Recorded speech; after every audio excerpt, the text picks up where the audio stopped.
hello to a grey, wet and windy Vale of Glamorgan. Typical summertime in Wales.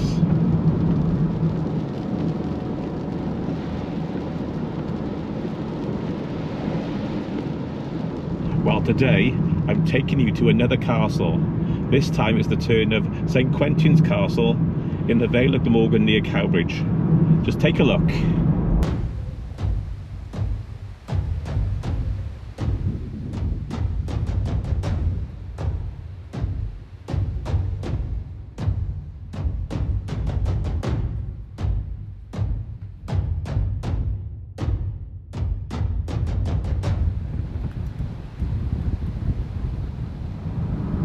So before we get there, a bit of history about the place. The remains we're going to see date from the early 14th century. But the castle actually dates back, there was a castle there back in the 1100s. Then it was just a simple wooden construction. And that's where the castle gets its name. The person that originally built the castle was Gilbert de Quentin. Nothing to do with Johnny Cash. And he built the original castle there, but the remains we're going to see from the early 14th century were built by Gilbert de Clare.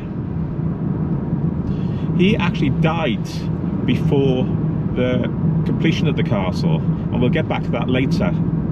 He was killed in 1314 at the Battle of Bannockburn. That's where Robert the Bruce and the Scottish defeated King Edward II. So, onwards to St Quentin's Castle. By the way, St Quentin's, it's got a number of spellings. St Quentin's Quentin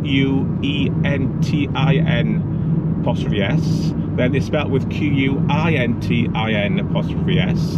And it's also known as Llanblethian Castle, because Llanblethian is the village just outside Cowbridge where the castle is found.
So I finally get to the castle just as the rain starts. Typical.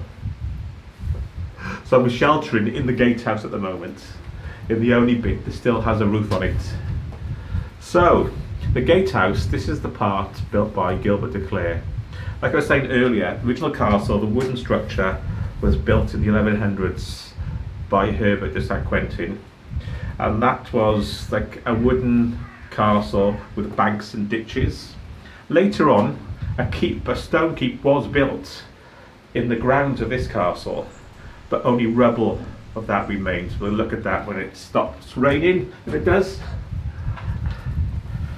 But going back to Gilbert de Clare, he was killed in the Battle of Bannockburn during the construction of this castle. And what they think happened is the reason why this castle is basically the gatehouse and nothing else is because when he was killed, they didn't really return to it. His vision of the castle was never fulfilled, and you can tell by the outer walls they're not that substantial for a castle that was meant to be this size. And apart from the old keep, which was then ruins, there was no other buildings within the castle grounds, which is odd. Anyway, The gatehouse was used, and back in the 1500s, I think, I'll check on that, it was converted into a prison, and the arrow slits, they were bricked up, well, half bricked up, obviously, to stop the prisoners trying to pass messages or even squeeze out if they're that thin. But so we'll have a look at those where it's been adapted for a prison. Anyway, a look at this weather. Come to sunny Wales.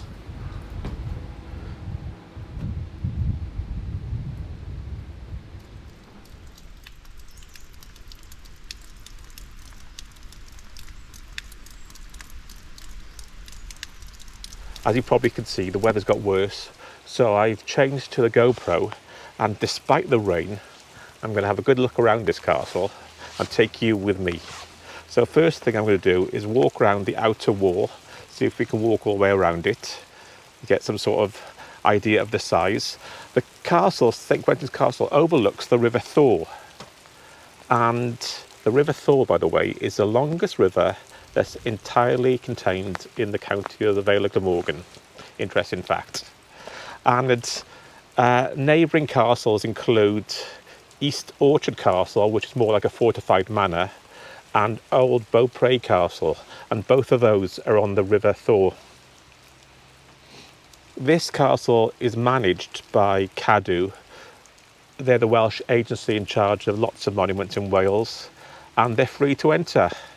Like this one, County Castle, Ogmore Castle, Old Beaupre Castle, a lot of them. So when you come to Wales, you can tour this area, and every 8-10 miles there's a castle to see, and many of them are free, and they're often very quiet. They're quiet today because the weather's so bad, but even when the sun's out, they're quite quiet. Anyway, let's get going. Come on. What am I doing this for? This is like November. So this used to be a tower, the northeast tower there. So we're going along the northern side of the castle now.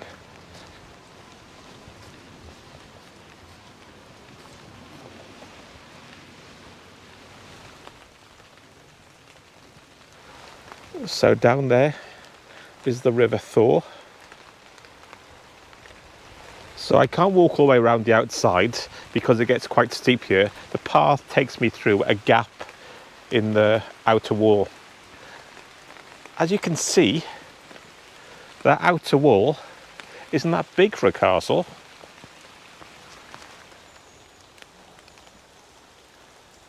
These are the remains of the old keep. It was built after the 1100s, but before the construction of the gatehouse. That looks like it's collapsed over on its side, judging by the layout of the stones. It's vertical and it was once horizontal. There's a strange little room remaining. What it's used for. It's locked up at the moment. It's an impressive gatehouse, which is odd because the rest of the castle, there's not much there. So, as I said, it's probably to do with the theory Gilbert de Clare died before the castle was finished.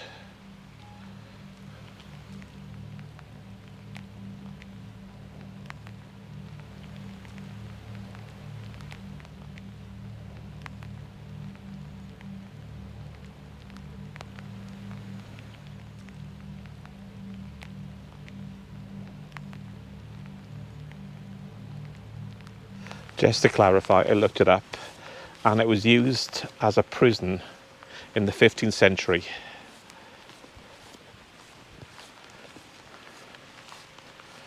There was another tower here somewhere, the southeast tower. There's not much left of it.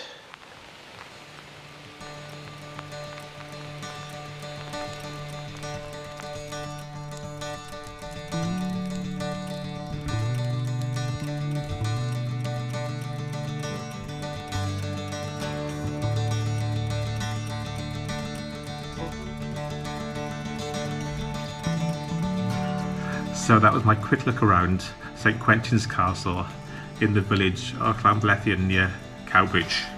I hope you enjoyed. Unfortunately, the weather wasn't on our side today, was it? Look at it. I'm getting sick of it. But if you're touring the Vale of Glamorgan or South Wales, these small castles are definitely worth visiting, and they're free as well as neighbouring Old Beaupre Castle and East Orchard Castle. Both are off the beaten path and quite difficult to find, especially East Orchard Castle. So I'll put the links to those videos below, and they're coming up at the end, and I show you how to get to these castles there. Anyway, where's Mel? No, she hasn't left me. She took the sensible option to stay at home in the dry. Anyway, I'll see you in the videos I mentioned. They're coming up next. So until next time, bye.